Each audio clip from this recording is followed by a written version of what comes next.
ഇന്ന് തന്നെ ഡൗൺലോഡ് ചെയ്യൂ. കാണൂ നിങ്ങളുടെ ഫേവറേറ്റ് ഷോസ്.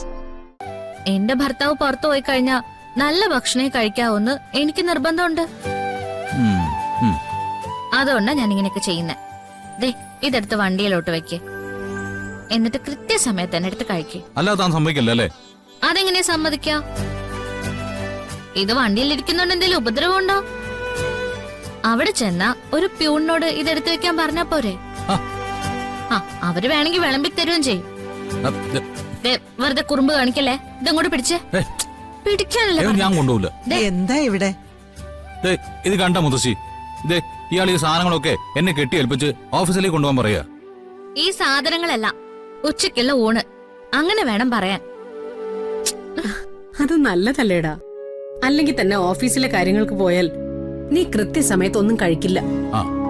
വരുമ്പോ ചോദിച്ച എന്താ പറയാ? പറ്റിയൊരു കട കണ്ടില്ലമ്മേ, കണ്ട സ്ഥലത്ത് നല്ല ഭക്ഷണമല്ല.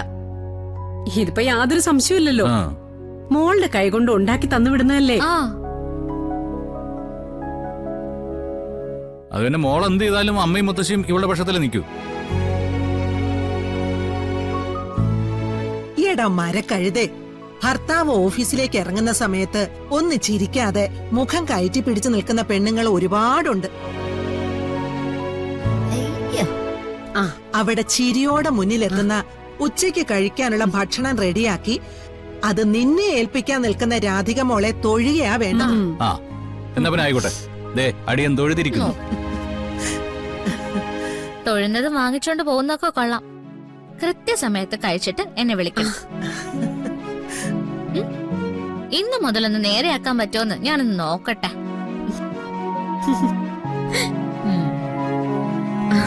ശരി ശരി, വാ മുത്തശ്ശി. അമ്മേ,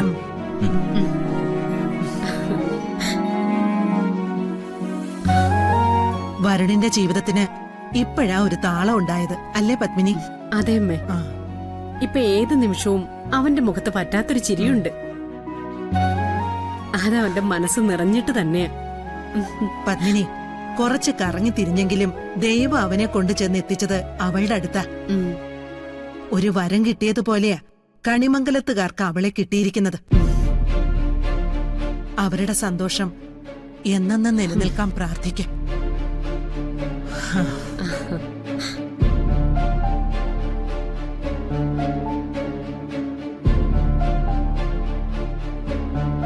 എന്തൊക്കെയാ കൽപ്പന ഈ നടക്കുന്നേ?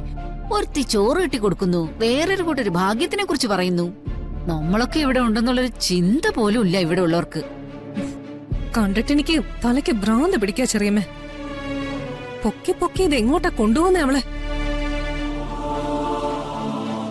മിക്കവാറും എല്ലാരും കൂടി ഒരു പാട്ടസംഘം ഉണ്ടാക്കുമെന്നാ തോന്നുന്നേ അവളെ വാഴ്ത്തിപ്പാടാൻ. ശത്രുവാ കൺമുന്നിൽ ഇങ്ങനെ അളവില്ലാതെ വളർന്നു പോകുന്നത്.